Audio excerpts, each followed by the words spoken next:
Hey homeschoolers, I'm Melissa Webb, former full-time classroom teacher and homeschool mom turned full-time business CEO. I want to give you sound, educational, practical tips at the same time making sure that you're enjoying the family journey that you are on. So if you are looking for a place to be encouraged and inspired, you have found the perfect podcast. Homeschooling is a work of heart is truly the perfect place to start. So welcome. Let's jump in. Well, hey there. Thank you so much for tuning in to this week's podcast. It's the very last one for 2024. Did I get you? Probably not. Okay. Who is feeling a little worn out from the holiday hustle and bustle? Anyone? Yes, I get it. For the past month, so many of us have had endless to-do lists, social events, some that we attended, some that we hosted, plus so many family gatherings, all wonderful, fun, and fabulous. But at the same time, they may have left you feeling drained. I get it. And if that's you, I want to reassure you that you're not alone. But you cannot sleep through the month of January, even though it sounds a bit delightful. It's actually time to take a deep breath and hit the books once again. So many of us are heading back into those school routines. So I was thinking, as we're turning this corner into 2025, why not inspire you to ease back into your homeschooling routine with something fun and meaningful, and best of all, low pressure. So I want to suggest a poetry unit. I love poetry. I think poetry is a fantastic way to engage kids in writing, in sparking their creativity, but also for cultivating a love for language. Nothing does that quite like poetry. At the same time, I always feel like poetry feels light and playful. In the programs that we create, we end every semester with a poetry unit because it feels light and playful. But on top of that, yes, I've got to go into teacher mode just a little bit. There's actually a lot of educational research that shows reading poetry with children and writing poetry with children improves their literacy skills because it plays with words, but it also builds emotional expression. And it enhances problem-solving abilities because they really have to think about their writing and the organization within their writing in a different way than any other type of writing. And like I said, I love using poetry with my students. We all get excited toward the end of the semester because it's a beautiful way to practice that emotional intelligence and expression that explores feelings and even our personal perspectives on things in a way that academic writing just never will. And you know, I love academic essay writing. I'm a big fan. I create curriculum all year long because I love it so much. But poetry is fantastic too. And poetry, for the most part, at least when we introduce it and teach it, we keep it sweet and short. So that can make it feel very manageable, even if you have a reluctant writer, which as we come back into, hey, we're going to start school again, spring semester's here, it's a really beautiful time to plop it right into your lesson plans. And it can be light. I'm talking 20 minutes a day that you work on it for maybe 2 weeks. And those little poetry sessions actually will get kids excited because, like I said, it's a lot less cumbersome, I suppose, compared to longer writing projects. I find that students give less pushback when I'm like, hey, we're going to do a poetry unit. They're like, oh, that sounds fun. It's different. There's fewer groans and there's even more giggles, I will say, along the way. So why not embrace poetry writing as you come back into a new year and now a new semester?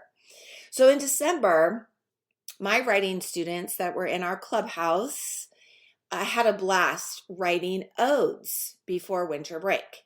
So, what is an ode? An ode is a lyrical poem that celebrates or pays tribute to something the writer loves. And most odes that you may read are kind of sappy love poems. And what kid wants to write a sappy love poem? Not many.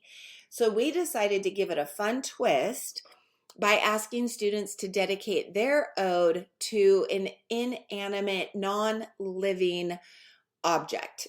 So that created a playfulness instantly that sparked their imaginations. There were so many great ones. There were over 70, 75 that were turned in, maybe up to 80 by the time we wrapped everything up. And each and every one so clever. It is incredible what happens when we give kids permission to be creative without the pressure of getting it right.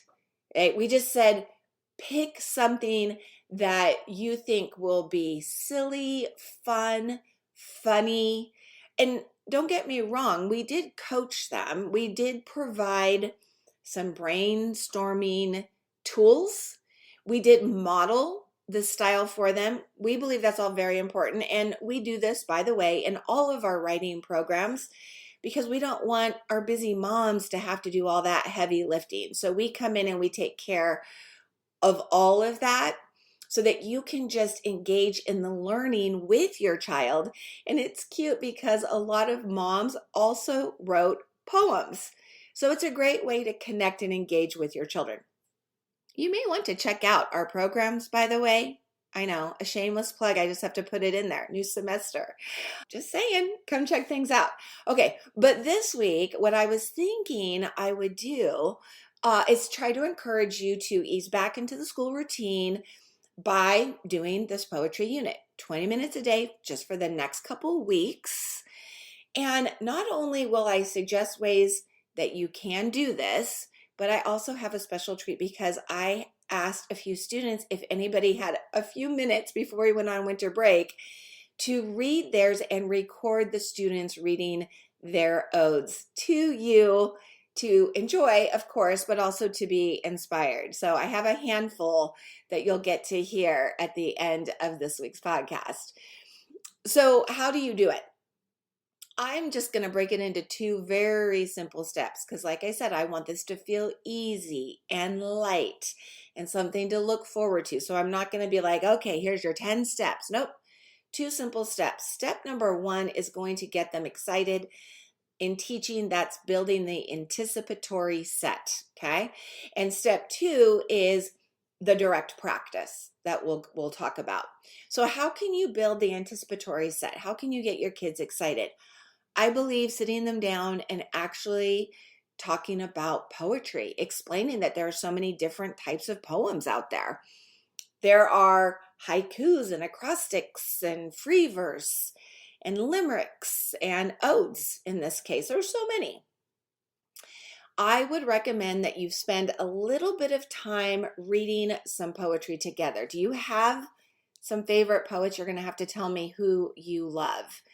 I'm thinking children-minded, but I think even adult poetry can be really beautiful with children.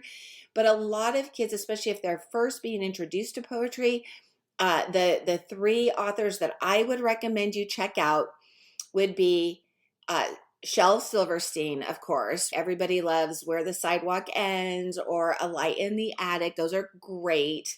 One of my favorites by him is The Homework Machine. The homework machine, oh, the homework machine, most perfect contraption that's ever been seen. Just put in your homework, then drop in a dime. Snap on the switch, and in 10 seconds time, your homework comes out, quick and clean as can be. Here it is, 9 plus 4. The answer is 3. 3? Oh, me. I guess it's not as perfect as I thought it would be. That one's clever and cute. But another great poet is Jack Proletsky.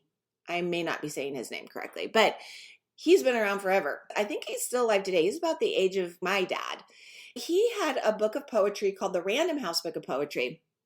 And many of his poems even turned into songs that I can remember reading and singing with the boys when they were little.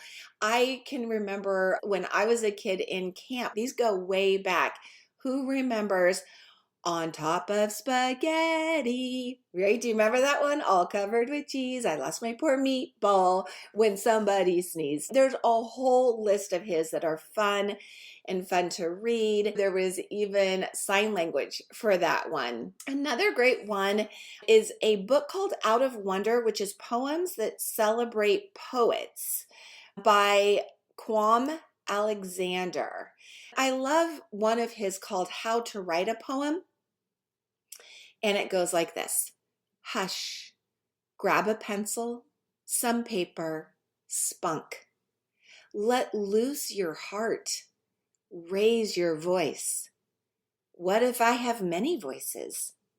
Let them dance together, twist and turn like best friends in a maze till you find your way in that one true word or two. These are great. So explore poetry. Spend a day or two enjoying poems from other people. I believe the more you read, the more ideas your children will have for their own creations. And by all means, check out some odes. Poetry cultivates conversation and connection. Both of those are important in building parent and child relationships. Okay, the second simple step, do some practice. Because once you've read a few poems, you're going to want to introduce the idea of writing odes. And remember, an ode is a celebration or a tribute. So encourage your children to think and choose something they love, and then they're going to write about why it's special to them. The whole point is to have fun and to ease back into learning, embrace some creativity, and keep in mind, some of your children might choose something super meaningful like dance or music. Others are going to write an ode to something silly like their favorite snack or, I don't know, a pair of cozy socks. One of our fabulous teachers, Mrs. V, did our teacher's example. And she wrote a great poem to her favorite snack, white cheddar Cheetos. And I will tell you, here's one of the other great parts about writing poetry. There's no wrong or right way to even write an ode. I wouldn't put too many restrictions. For example, don't say it has to rhyme or it can't rhyme. Sometimes you're going to find out you have a child who loves to rhyme, and others prefer free verse. Completely fine. We allowed our children, our students, to rhyme if they wanted, to pick various rhyming patterns, or write their ode as a free verse. It was completely up to them. Now, we do practice teaching our students to follow specific writing directions in all of our courses. So we did put some parameters around this particular assignment. Feel free to use these or don't. If it's inspirational, use it. If you're like, that feels like too many directions, then just have fun with it, okay? But here's what we did. We asked students to create odes in stanzas of 4 lines. Now they could just do one stanza, which would be 4 lines, or they could do 2 stanzas, so 8 lines, or they could do 3 stanzas, 12 lines. In our example, in line 1, we asked students to give a direct comment to their object with an interjection. Oh, white cheddar Cheeto puffs, right? We just want that emotion there on line 1. Line 2 was sensory detail. Crunchy, cheesy Cheetos. Line 3 was figurative language like hyperboles, similes, metaphors, personification. One of Mrs. V's lines was, I could eat 1,000,000 of you. So that's a great hyperbole. And line 4, emotion, a good feeling line. Without you, my sandwich and I would be lonely. So again, super silly, but it had a little direction there, which is great because some students need that to inspire what to write next. Other students don't like that. You get to choose. I hope you just play with it. Give your children the freedom to express themselves, and let's just see where their imaginations take them. The whole point is to come back into teaching, into your new year, your new semester, with something fun. Now, as I promised you, I do have a treat, so thank you for hanging in there. A few of our students did make the time to record their odes before break, and I am really excited to share them with you. So let's start with Nora. I'm going to start with Nora. Nora wrote a beautiful ode to dance. Dance is one of her favorite ways to spend her time, and I believe her ode captures that joy. Are you ready? Let's listen in. Hi, my name is Nora. I'm in 5th grade, and my topic is dance. Dear dance, Tande's turns and leaps always end in style. You are like a magical musical movement. When I dance, can't help but smile. Dance, how I love you so. I would never try living a day without you. I love you so dearly, keep you close to my heart I will. Dance, oh dance, I could never have a day without you, it's impossible. You're like a magical dream. When you and I are together, we're unstoppable.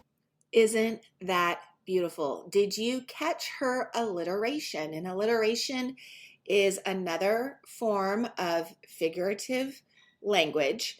It's when you have a repetitive sound multiple times in a line. And hers was, you are like a magical musical movement. So lovely. I can almost hear music playing and imagine her dancing.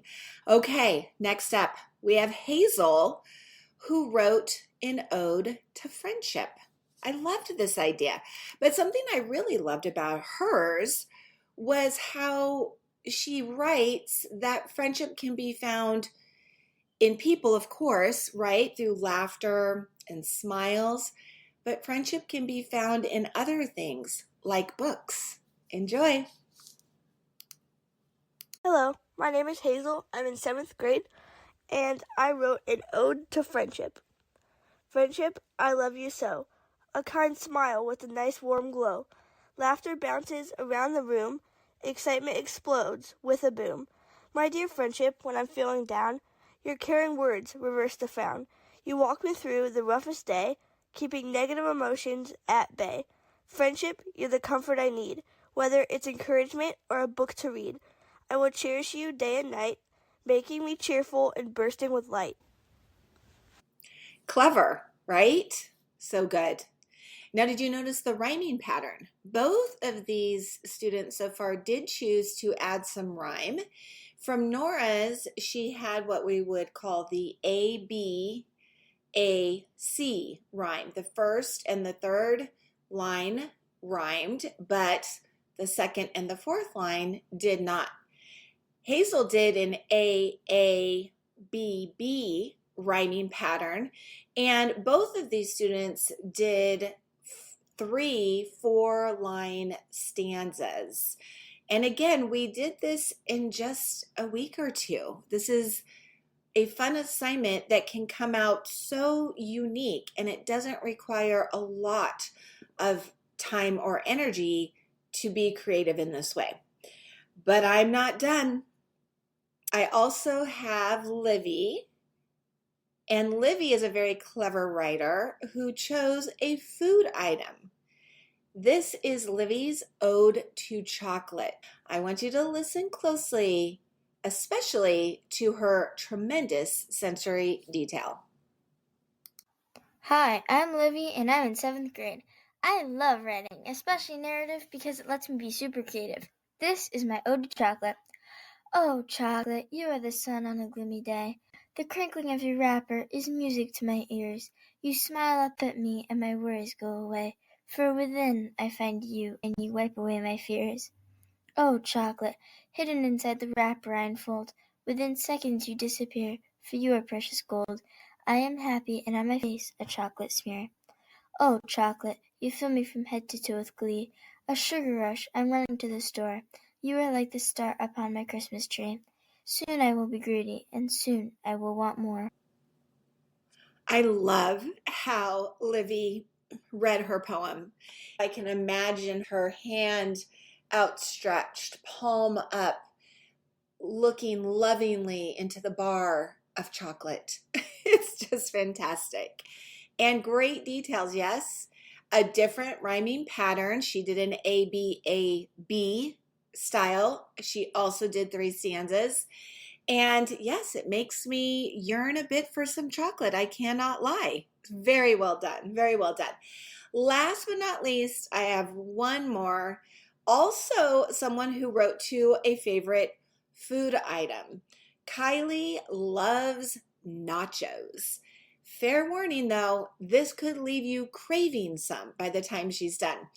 Her personification is delightful. Listen to when she makes cheese the hero. That's a person-like trait. And her hyperbole, her exaggeration of the mountains of chips. It just makes it such a fun poem. Enjoy. Hello, I'm Kylie and I'm in 7th grade. Nachos is my all-time favorite food. Here is my ode poem. My delicious crunchy nachos. Cheese is the hero of the dish. Hot, smooth, creamy. The taste of nachos is my only wish. Dear nachos so salty, mountains of chips piled high on my plate. I adore each bite that comes to my lips. Oh nachos, smothered in rich golden cheese, like a river of spice you bring me to my knees. Weren't those fun? Oh, we had such a good time. Again, did you notice a different rhyming pattern in that one as well? She started with my delicious crunchy nachos. Cheese is the hero of the dish. Hot, smooth, creamy. The taste of nachos, my only wish. So we have an A, B, C, B. So her second and her fourth lines are rhyming, and she stayed consistent throughout all 3 of her stanzas. It makes it fun to let the students decide, do they want to rhyme? If so, in what type of pattern? That freedom allowed them to be creative. Letting them pick this inanimate object also kept this light and fun. So as we head into January, I encourage you to keep it simple and give poetry a try. Everyone in your family could create one and then recite them at the dinner table.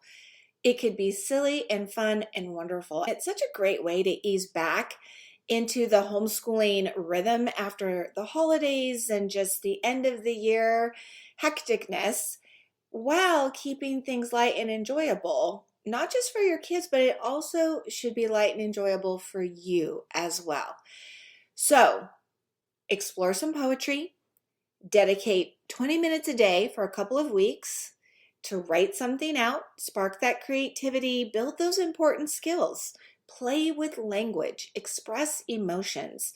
It will add a little magic and wonder to your homeschool routine. And if your kids do write any odes that they're especially proud of or you're especially proud of, I would love to hear them. Feel free to share them with me. I do find them to be absolutely delightful. If you post one on your Instagram account or your Facebook account, please tag me, follow me at Write on Web. That's WRITEONWEBB, 2 B's, my last name. And I would love to see them. Absolutely. You could even do a little reel or a video of your child reading it, which would be fantastic too. So I hope you embrace this idea and let it be the start of a fabulous new year for you. Thank you for ending 2024 with me and beginning the new one as well. Until next time, right on, and Happy New Year.